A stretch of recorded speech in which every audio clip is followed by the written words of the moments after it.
राधे राधे दोस्तों। आज हम आपको सुनाएंगे एक लड़के की बहुत ही अच्छी कहानी। अगर आप हमारे चैनल पर नए हैं तो प्लीज़ हमारे चैनल को लाइक करें, सब्सक्राइब करें और शेयर करें। भोला अपनी माँ के साथ एक गांव में रहता था। वह बहुत ही सीधा साधा था। जैसा उसका नाम था ऐसा ही भोला था। उसके पिताजी बचपन में गुजर गए थे। वह छोटी जाति के होने के साथ साथ गरीब भी बहुत था और ऊपर से मंदबुद्धि। बड़ी जाति के बच्चे उसके साथ खेलना पसंद नहीं करते थे। सभी लड़के उसे गाली देकर ही बुलाते थे। कहते थे, अबे साले सुन इधर। और छोटा सा भोला अक्सर रोते हुए अपने घर आता था और अपनी माँ से पूछता था, माँ, सभी लड़के मुझे गाली देकर साले क्यों कहकर बुलाते हैं। तब उसकी माँ अपनी बेबसी को समझते हुए आंखों में आंसू भरकर कहती थी, बेटा यही तो तेरा नाम है। क्योंकि गांव के दबंग लोगों से उलझकर उसकी माँ अपने लिए मुसीबत नहीं खड़ी करना चाहती थी, सो उसे किसी तरह समझा बुझाकर वह अपने बेटे को चुप करा देती थी। धीरे धीरे भोला के बाल मन में उस गाली को ही अपने नाम के रूप में स्वीकार कर लिया था।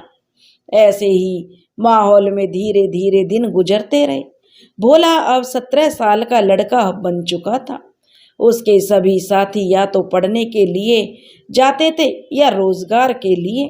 रोजगार के लिए इसलिए कि वे अपने परिवारों के साथ शहर में रहने लगे थे। एक दिन भोला ने समझदारी दिखाई और अपनी माँ से बोला, माँ, मैं भी परदेश जाकर कमाना चाहता हूँ। मेरे सभी संगी साथी अब परदेश में ही रहते हैं। तुम भी मेरी जाने की तैयारी कर दो माँ, मैं कल ही रवाना हो जाना चाहता हूँ। भोला की जिद के आगे उसकी माँ की कुछ नहीं चली, क्योंकि वह जानती थी भोला बहुत जिद्दी स्वभाव का था। सो उसकी माँ ने उसे बहस ना करते हुए शहर जाने के लिए उसकी तैयारी कर दी। उसकी माँ उसे विदा करते हुए उसकी माँ ने कहा, बेटा तू पैसा नहीं कमाएगा तो चलेगा, पर तू खूब नाम कमाना और सही से रहना, सुरक्षित रहना। रास्ते में सामान और पैसे को संभाल कर रखना बेटा, चोर उचक्कों से बचकर रहना। भोला बोला, ठीक है माँ, और कहकर भोला अपने घर से रवाना हो गया। गांव से बाहर निकलकर बस से वह रेलवे स्टेशन पर पहुंचा और मुंबई के लिए टिकट लेकर भोला प्लेटफॉर्म पर पहुंच गया। ट्रेन आई और भोला उसमें सवार हो गया। ट्रेन में संयोग से उसे खिड़की के बगल की सीट मिल गई। उसके सामने ही एक और अन्य शख्स बैठा हुआ था जो शायद गुजराती था। सफ़र लंबा था, सो समय काटने की नीयत से भोला कुछ बात करना चाहता था और कुछ नहीं सूझा भोला को तो ट्रेन की दोनों खिड़कियों में लगे लोहे की रॉड को गिनकर उस आदमी से बताया, 12 खिड़की में 12 रॉड लगे हैं। उस व्यक्ति ने शिष्टाचार 4 बस अपनी मातृभाषा में पूछ दिया, 6। गुजराती में 6 का मतलब होता है। तो उसका जवाब सुनकर भोला ने असहमति दिखाते हुए बोला, 6 नहीं 12 हैं। गुजराती फिर मुस्कुराते हुए बोला, 6। भोला फिर से समझता और फिर गुजराती फिर वही जवाब दे देता, 6। भोला फिर उसे समझाता कि 6 नहीं 12 हैं। गुजराती फिर कहता, 6। कई बार यही क्रम दोहराने के बाद अब भोला का सब्र जवाब दे गया। अगली बार जैसे ही उस गुजराती के मुंह से 6 निकला, गुस्से में भन्नाए भोला ने कस के उसकी कनपटी पे एक जोरदार थप्पड़ रसीद कर दिया। उस गुजराती ने उसके अचानक हमले से घबराकर वह आदमी अपनी माँ को याद करके चिल्ला उठा, बोला, 12। गुजराती में माँ को बा कहा जाता है। अब भोला खुश होते हुए उसे समझाने लगा, देखा यही तो मैं पहले तुझे बता रहा था। अगर तू पहले बता दिया होता 12 तो थप्पड़ थोड़े खाना पड़ता। लेकिन लोगों ने ठीक ही कहा है, लातों के भूत बातों से नहीं मानते। भोला बड़बड़ाने लगा। भोला की कद काठी और मजबूत जिस्म देखकर डिब्बे के अन्य यात्री उसकी इस हरकत का विरोध करने के बजाय थोड़े से सहम गए थे। ट्रेन चलती रही। शहर अब नजदीक ही था।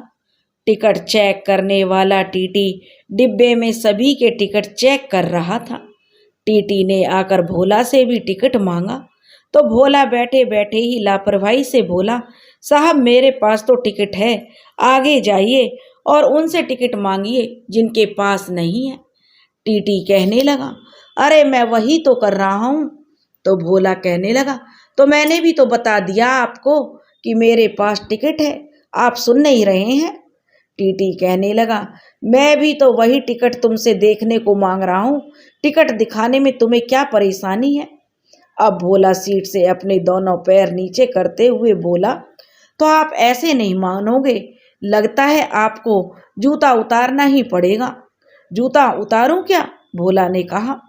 भोला का इतना कहना था कि वह टीटी गुस्से में आग बबूला हो गया और कहने लगा कि देखो, मैं तुमसे इज्जत से बात कर रहा हूँ, टिकट मांग रहा हूँ और तुम जूता उतारने की बात कर रहे हो।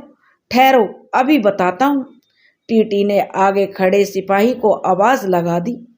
तब तक भोला झुककर अपने पैर के जूते को खोल चुका था और मोजे में से टिकट निकालकर टीटी को देते हुए बोला, आखिर आप माने नहीं, आपने मेरा जूता निकलवा कर ही जो छोड़ा है। टीटी ने अपना सिर पीट लिया। टिकट सही था, वह गुस्से के बावजूद कर भी क्या सकता था। आखिर टीटी ने भोला से पूछ ही लिया, तुमने टिकट को मोजे में क्यों छुपा रखा है? भोला ने बड़े ही धीरे स्वर में टीटी से कहा, देखिए बात ऐसी है, मेरी माँ ने मुझे बताया था, शहर में ज़्यादातर लोग अच्छे नहीं होते हैं, रास्ते में चोर उचक्के भी मिलते हैं और उनसे बचने के लिए मेरी माँ ने सख्त हिदायत दी थी और इसलिए मैंने टिकट को अपने मोजे में छुपा लिया था। मैंने तो सोच रखा था अगर चोर पूछेंगे तो भी नहीं बताऊंगा कि मेरे एक मोजे में टिकट है और दूसरे पैर के मोजे में पैसे हैं। यह रहस्य सुनकर टीटी मुंह बनाता हुआ आगे बढ़ गया। साथ में बैठे अन्य यात्रियों की हंसी छूट गई। कुछ ही घंटों में ट्रेन मुंबई पहुंच गई। स्टेशन से बाहर निकलकर भोला ने ऊंची ऊंची इमारतें देखी तो दंग रह गया, क्योंकि पहली बार वह किसी शहर में आया था।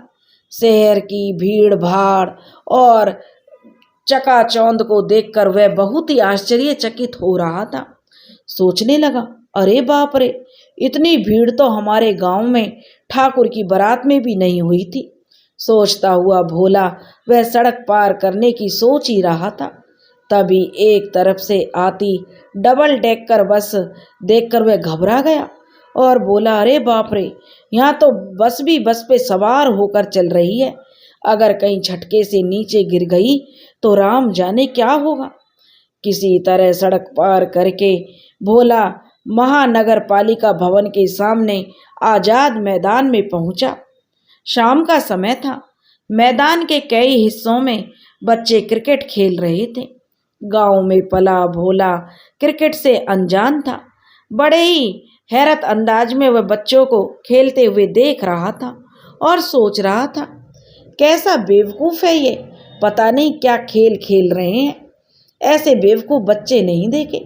काफ़ी देर तक वह उस मैदान में इधर उधर घूमते हुए भोला सोचता रहा कि अब क्या करे, कहाँ जाए।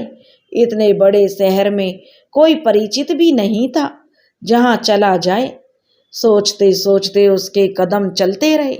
इधर उधर घूमते हुए वह वापस महानगर पालिका भवन के पास आकर खड़ा हो गया। बगल में ही कई लोगों के स्टॉल पर वहाँ बड़ा सांवर मसाला डोसा वगैरह खाते देखकर भोला मन ही मन में सोचने लगा, पता नहीं ये लोग क्या खा रहे हैं, ना रोटी है और ना ही यह सब्जी है। तभी सामने से आती डबल डेकर बस देखकर उसमें वह सवार हो गया। अन्य लोगों के पीछे पीछे वह भी सीढ़ी चढ़कर ऊपर पहुंच गया। ऊपर पहुंचकर जैसी उसकी नज़र आगे पड़ी, वह हड़बड़ाकर नीचे उतर गया। अभी गया और फिर वह तुरंत ही हड़बड़ा कर उतरते देख कर नीचे के कंडक्टर ने उसे आगे बढ़ने के लिए कहा और नीचे आने की वजह पूछी तो भोला बड़े ही रहस्यमय स्वर में बोला, अरे भाई, सबके पीछे मैं भी ऊपर चला तो गया था, लेकिन मैं बचपन से ही होशियार था। जो दूसरे लोग नहीं देख पाए मैं देखते ही समझ गया। मैंने ऊपर चढ़ते ही देख लिया कि ऊपर की बस में कोई ड्राइवर नहीं है। बस चल तो रही है, लेकिन उसको ब्रेक कौन मारेगा। देखना, बस कहीं जाकर जरूर जो गिरेगी या कुछ ना कुछ मुसीबत खड़ी हो जाएगी। भोला की बातें सुनकर उस बस का कंडक्टर मुस्कुराए बिना नहीं रह सका। संयोग से वह बस हुतात्मा चौक से चलकर शांता क्रूज जाने वाली थी। भोला को कहाँ जाना है कुछ पता तो नहीं था, लेकिन सो कंडक्टर ने उससे जो अंतिम स्टॉप तक के पैसे लेकर उसे टिकट दे दिया। रास्ते भर भोला आंखें फाड़ फाड़ कर चौड़ी सड़कें, गलियां और सड़कों के किनारे बनी आलीशान ऊंची ऊंची इमारतों को निहारता रहा। अंधेरा होते ही पूरा शहर रोशनी से नहा उठा। बिजली की जगमग और चमक देखकर भोला की आंखें चौंधिया गईं। सांता क्रूज पहुंचते पहुंचते शाम के लगभग 7 बज गए थे। बस से उतरकर भोला आश्चर्यचकित रह गया। बस के ऊपर वाली बस अभी तक ज्यों की त्यों थी। बस इतनी तेजी से चल रही थी तो फिर बस गिरी क्यों नहीं। जरूर किसी जादूगर के जो इसमें काम है, इसमें जरूर किसी जादूगर का हाथ होगा। अब भोला संतुष्ट था अपनी बुद्धिमानी पर। अब उसे भरोसा हो गया था कि जरूर इसमें किसी जादूगर का हाथ है। लेकिन अब भोला को थोड़ी भूख लगने लगी थी। सांता क्रूज मार्केट के बाहर एक हलवाई की दुकान थी, जहां नाश्ते में भजिया और बड़ा वगैरह भी उपलब्ध हो रहे थे और उन्हें ग्राहकों के लिए तला जा रहा था। ग्राहक प्लेट ले लेकर अपना जो पैसे दे रहे थे। बाहर एक फलक पर वस्तुओं के नाम के सामने ही उनके दाम भी लिखे हुए थे। भोला ने पढ़ा, बटाटा बड़ा 2 रुपये प्लेट। एक प्लेट भोला ने बटाटा बड़ा मंगवाया। 2 बड़ा एक प्लेट में उसके सामने रखकर एक लड़का चला गया। प्लेट में 2 ही बड़ा देखकर भोला चिल्ला उठा, अरे सेठ जी, हम एक प्लेट बड़ा मंगवाएं और आपका आदमी सिर्फ 2 ही देकर चला गया। देखो, यह तो हमसे ठगी कर रहा है। अभी प्लेट में तो बड़ी जगह है, कम से कम 2 बड़ा और इसमें आना चाहिए। बुजुर्ग सेठ जी ने काउंटर से उठकर भोला को समझाया, बेटा, तुमको बराबर एक प्लेट बड़ा तो दिया है, एक प्लेट में 2 ही बड़ा मिलता है। भोला कहने लगा, अरे सेठ जी, बड़ा का गिनती से क्या मतलब है। वहाँ बोर्ड पर प्लेट का दाम लिखा है और आप गिनती गिन रहे हैं। अब आप ईमानदारी से 2 बड़ा और दे दीजिए, नहीं तो हम पुलिस को बुलाएंगे। भोला ने होशियारी दिखाई। उसे पता था कि नियम से बाहर कोई काम हो रहा हो तो पुलिस मदद करती है। पुलिस का नाम सुनते ही सेठ जी का धैर्य जवाब दे गया। सराफत का चोला सेठ जी ने उतार कर फेंक दिया और आ गए बम्बैया रंग में। बोले, अबे साले, तू हमको पुलिस की धमकी दे रहा है, हमको जानता नहीं है क्या। अभी सेठ जी और पता नहीं क्या क्या कहते कि भोला अपने लिए साले शब्द का सुनकर जो हैरान रह गया और बोला, अरे सेठ जी, आपको मेरा नाम कैसे मालूम है। आप मेरा नाम भी जान गए। गांव में मेरे दोस्त जो मुझे इसी नाम से बुलाते हैं, लगता है आप मुझे जानते हो। चलो, अब जान पहचान हो ही गई है तो अब किस बात का झगड़ा। अब मैं कोई पुलिस वुलिस नहीं बुलाऊंगा, चलो मैं चलता हूँ। और कहकर भोला वहाँ से आगे बढ़ गया। आगे चलते हुए भोला एक और दुकान के सामने जाकर खड़ा हो गया। उसने देखा दुकान में एक आदमी 2 लोटों में गर्म दूध लेकर उसे ऊपर नीचे करके फेंट रहा था। ऐसा करते हुए वह व्यक्ति काफी ऊंचाई से एक लोटे से दूसरे लोटे में दूध कुशलता से पलट रहा था। उसके बगल में ही काउंटर पर बैठे आदमी से भोला ने पूछ ही लिया, भाई साहब, यह दूध जो ये भाई साहब माप रहे हैं, कैसे मीटर दिए हैं। दुकानदार किसी तनाव में था। ऊपर से भोला का यह बेसिर पैर का सवाल सुनकर वह भड़क गया और बोला, साले, एक तो वैसे ही दिमाग खराब है और ऊपर से यह चला आया है मजाक करने के लिए, चल भाग यहाँ से। इतना सुनना ही था कि भोला एकदम से चहक उठा और बोला, अरे ये क्या बात हुई, ये भी मुझे जानता है। इसका मतलब माँ ने जो कहा था कि बेटा नाम कमा कर आना, तो अब इससे ज्यादा नाम क्या होगा। भोला अब वहाँ यह सोचकर और आगे बढ़ गया और बिना किसी जानकारी और बिना किसी मकसद के, उसके पास कोई जानकारी नहीं थी, वह धीरे धीरे बढ़ता रहा। वह सीधे आगे ही बढ़ा जा रहा था कि अब वह जुहू के समुद्र किनारे पहुंच चुका था। किनारे पर खड़ी एक कार की बगल में दो आदमी काले जैकेट पहने हुए खड़े होकर कुछ बातें कर रहे थे। उनके पास ही दो बड़े बैग रखे हुए थे। तभी उन्हें सामने सड़क पर पुलिस की जीप आती दिखाई दी। उनमें से एक आदमी दूसरी तरफ भागा, जबकि एक ठीक उसी तरफ भागने लगा जिस तरफ भोला खड़ा था। भोला ने दोनों को अपने बैग छोड़कर भागते देख लिया। जैसे ही वह आदमी उनके करीब आया, भोला ने कसकर उसे पकड़ लिया और बोला, अरे भाई साहब, वो अपना बैग तो साथ में लेते जाओ, इतनी भी क्या जल्दी है। वह आदमी कसमसाकर उससे छूटने का प्रयास करने लगा और बोला, छोड़ साले, अबे छोड़ कमीने, छोड़ मुझे। लेकिन भोला ने तो उसे जोर से कसकर पकड़ा हुआ था और उसे पकड़े हुए ही कहा, अच्छा तो तू भी मुझे जानता है, अब तो मैं पक्का तेरा कोई नुकसान नहीं होने दूंगा, तुझे वो अपना सामान लेना ही पड़ेगा। अब भोला और उस व्यक्ति में दोनों में बहस हो रही थी। तभी कुछ पुलिस वाले वहां आ गए। उस आदमी को पुलिस वालों ने उस बैग के पास ले गए और उस आदमी ने वह बैग अपना होने से साफ इनकार कर दिया। तभी भोला बीच में बोल पड़ा, अरे नहीं नहीं साहब, मैंने देखा है कि यह और एक और आदमी दोनों यह सामान लेकर यहाँ खड़े थे और कुछ बातें कर रहे थे। अब पता नहीं क्यों मना कर रहे हैं। अरे तुमको नहीं चाहिए था तो ये खरीदा ही क्यों, बेकार में पैसे का नुकसान कर दिया है, पैसे कमा कर देखो। उस आदमी ने अपना सिर पीट लिया, क्योंकि झूठ बोलकर बचने की उसकी चाल अब नाकामयाब हो गई थी। भोला उनके गुनाहों का पर्दाफाश कर रहा था। थाने के इंचार्ज ने भोला को शाबाशी दी और उसे बताया कि यह एक बहुत बड़ा तस्कर है और उसकी मदद से जो वह पकड़ा गया है, अब उसकी गवाही से वह नहीं बच पाएगा। भोला का नाम पूछने पर उसने बताया, माँ ने तो उसका नाम भोला रखा है, लेकिन वह साले के नाम से मशहूर है, जिससे जो पुलिस इंचार्ज था उसको भी बड़ा अचरज हुआ।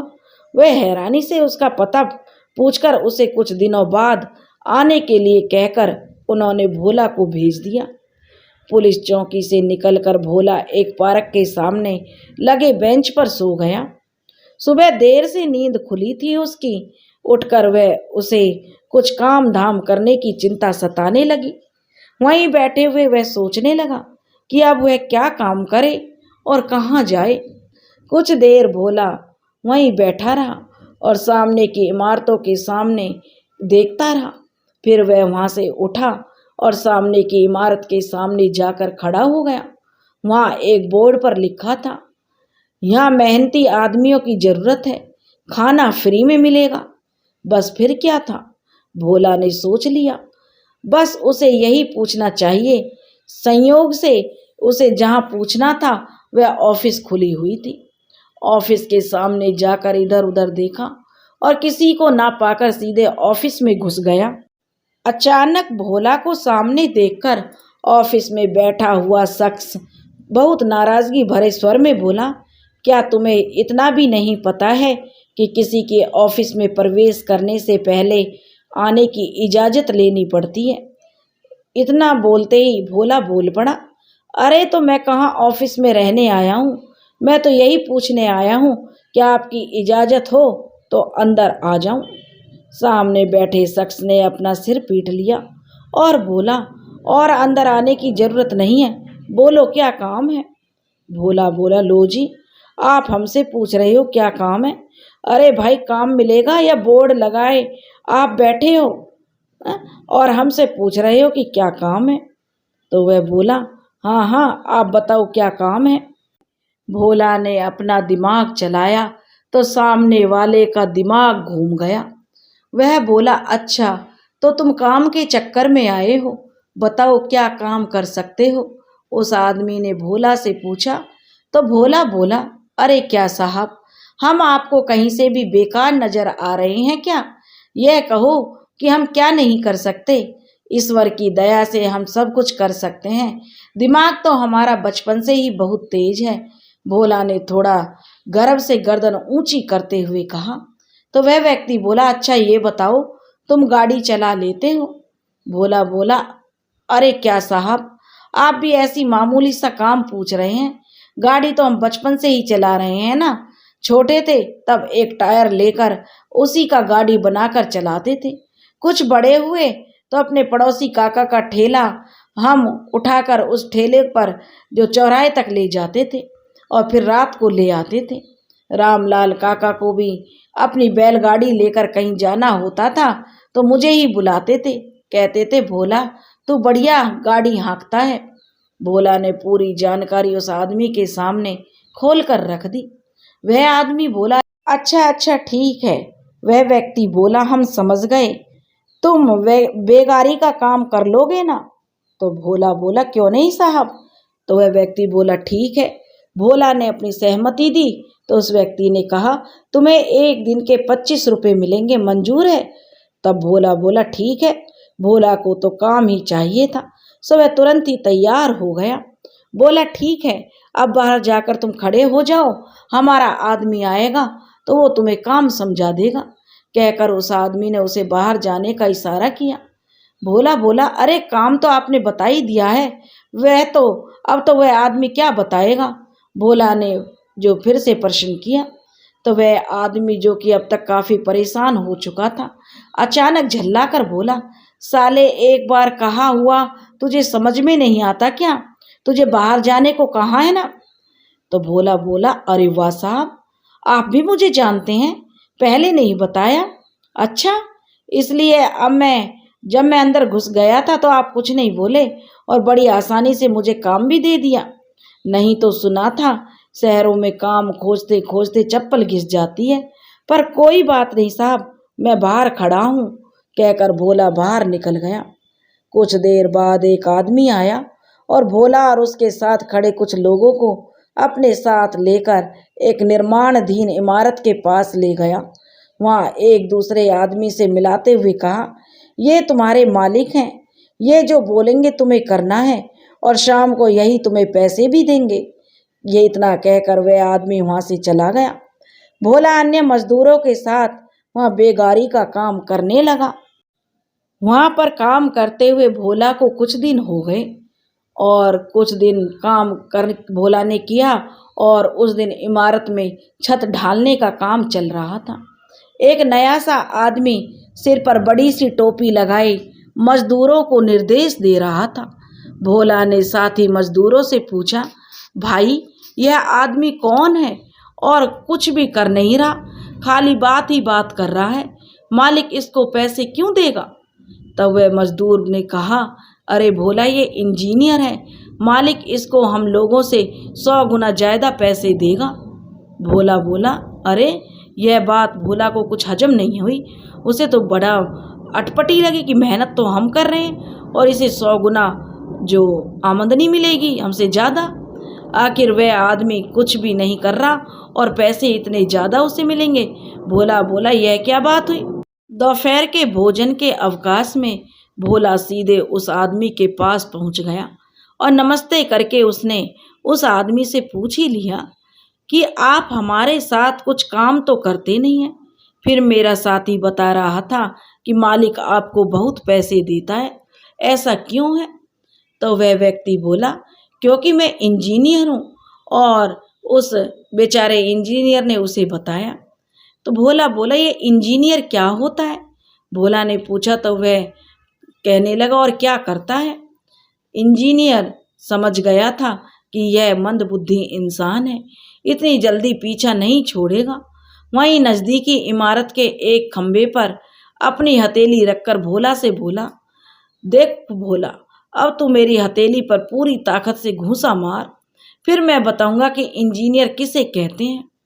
भोला बोला, यह कौन सी बड़ी बात है, लेकिन चोट आपको लगेगी तो मुझसे मत बोलना। जो भोला बोला, मेरा घूंसा बड़े जोर से लगता है इंजीनियर साहब। इंजीनियर बोला, ठीक है। और इतना कहकर भोला ने पूरी ताकत से इंजीनियर की हथेली पर घूंसा मारा। जैसे ही भोला ने घूंसा चलाया, इंजीनियर ने अपना हाथ वहां से हटा लिया। भोला चीख कर वहीं नीचे बैठ गया। उसकी मुट्ठी खंबे से टकराकर जख्मी हो गई थी। वह आदमी उसकी तरफ देखते हुए बोला, अब समझा, इसी को कहते हैं भोला इंजीनियर। इंजीनियर के जाने के बाद भोला उठा और सोचने लगा, अरे बात ही बात में उस इंजीनियर ने मुझे बता दिया कि इंजीनियर किसे कहते हैं। इसका मतलब अब मैं भी इंजीनियर बन गया हूँ। अब चलो गांव चलते हैं, यहाँ रहकर क्या फ़ायदा। माँ ने कहा था, नाम कमा के आना भोला बेटा। अब इंजीनियर बन के जा रहा हूँ तो इससे बड़ा नाम क्या होगा। लेकिन जाने से पहले एक बार पुलिस वाले से मिल लेता हूँ। बस इतना सोचना था कि भोला अगले दिन सुबह सुबह वह काम पर नहीं गया और अपने सारे सामान के साथ पुलिस चौकी में पहुंच गया। उसे देखते ही थाना इंचार्ज ने मेज की दराज से एक लिफाफा निकालकर उसे देते हुए बोला, भोला, तुम्हारी वजह से वह इनामी बदमाश पकड़ा गया और 5 करोड़ का नशे का सामान भी बरामद हुआ है। सरकार ने खुश होकर तुम्हें यह इनाम दिया है। भोला ने लिफाफा हाथ में लेते ही उसे खोलकर देखा। उसे उम्मीद थी उसमें कुछ पैसे होंगे, लेकिन पैसों की जगह उसमें एक कागज था जिसमें कुछ लिखा हुआ था। उसने निकाल कर देखा, उस पर स्टेट बैंक ऑफ इंडिया और एक जगह 25 लाख मात्र हिंदी में लिखा था। भोला ने चेक के बारे में ना तो कभी सुना था और ना ही देखा था, इसलिए वह चेक के बारे में जानता भी नहीं था। सो मुंह बनाते हुए बोला, अरे साहब, आप बताइए, सरकार बहुत खुश हुई है तो हम समझे कि हमें कुछ इनाम मिलेगा। 200-400 रुपये भी इसमें होते तो ठीक था, लेकिन इसमें तो रुपए के बदले यह कागज का टुकड़ा मिला है। अब हम इसका क्या करेंगे। तो थाना इंचार्ज बोला, अरे बेवकूफ़, यह कागज का टुकड़ा नहीं, चेक है, चेक। ले जा इसे और अपने बैंक के खाते में जमा कर देना। बहुत सारा पैसा तेरे खाते में आ जाएगा। इतना पैसा आएगा कि तुझे जिंदगी भर कुछ नहीं करना पाएगा। पुलिस इंचार्ज ने भोला को समझाया तो भोला सारी बात तो नहीं समझ सका, लेकिन इतना जरूर समझ गया कि यह कागज बहुत कीमती है। सो इंचार्ज को वह राम राम बोलकर वहाँ से निकल पड़ा। भोला सीधा अपने गांव पहुंचा और अपनी माँ के चरण छूकर बोला, माँ, तू जैसा बोली थी ना, मैं बिल्कुल वैसा ही करके आया हूँ। शहर में मेरा बहुत नाम हो गया है, अभी कुछ लोग मुझे जानते हैं और देख, सरकार ने मुझे इनाम भी दिया है। और हाँ, मैं शहर में इंजीनियर भी बन गया हूँ। उस छोटे से गांव में भोला के बहुत पैसा कमाकर लाने और इंजीनियर बनकर आने की खबर जंगल में आग की तरह फैल गई। जान पहचान के लोग उससे मिलने आने लगे। एक दिन गांव में बहुत से लड़के उससे खेल के मैदान में मिले। कुछ लड़कों ने भोला से पूछ ही लिया, अरे भोला, तू तो अभी जल्दी ही शहर गया था, इतनी जल्दी इंजीनियर कैसे बन गया। हमें तो विश्वास नहीं होता, कुछ करके दिखा जिससे हम मान जाएं कि तू वाकई इंजीनियर बन गया है। भोला ने इधर उधर देखा, लेकिन मैदान में खंबा कहाँ मिलता। सो उसे इंजीनियर की बात साबित कराता। उसने अपना तेज दिमाग चलाया और खुद पर इतराते हुए तुरंत अपनी हथेली अपने गाल पर रखते हुए लड़के से बोला, देखो, मैं अभी बताता हूँ इंजीनियर किसे कहते हैं। फिर एक मजबूत हट्टे कट्टे लड़के से बोला, अब तू मेरी हथेली पर पूरी ताकत से घूंसा मार, अभी सबको पता चल जाएगा कि इंजीनियर किसे कहते हैं। फिर क्या था, भोला के हाँ करते ही उस लड़के ने जोर का घूंसा चलाया और उसी क्षण भोला का हाथ अपने गाल पर से उसने हटा लिया। अब क्या हुआ होगा आप लोग खुद ही अच्छी तरह समझ सकते हैं। बस एक सबक है कि नकल में भी अकल की जरूरत होती है, यह कभी नहीं भूलना चाहिए। और भोला की इंजीनियर गिरी सब धरी की धरी रह गई। दोस्तों, अगर आपको हमारी कहानी पसंद आई हो तो प्लीज़ हमारे चैनल को लाइक करें, सब्सक्राइब करें और शेयर करें। राधे राधे।